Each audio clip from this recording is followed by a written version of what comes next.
grab one of the most talented photographers in the Pacific Islander community. Some may say that he is the eye, the eyeball, the maka, the mata of the Pacific Islander community, Mr. Ralph Misa. Hi, I'm KK Vasquez. I'm with Look Artists in the City. We are here with Paul Tell, East Palo Alto, right? New game, East Oakland. How we doing, brother?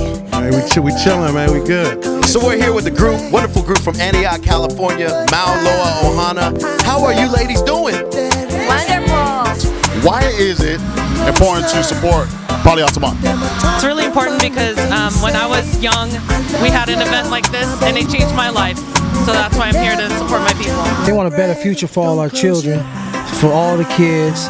So we out here to, show support and whatever we could do. So it was cool for us poly people to get together, to show the young ones it's all love. We strongly believe it's all about the children, and it's very important for children to know their culture.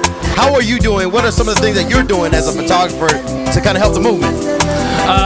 Primarily it's just utilizing some of the work that I've done and pushing education and initiatives like Atamai. And one of the major things that I'm doing with my work is just kind of giving back. I run a business as well, but coming and giving my services to help embrace an initiative to help kids in education for culture.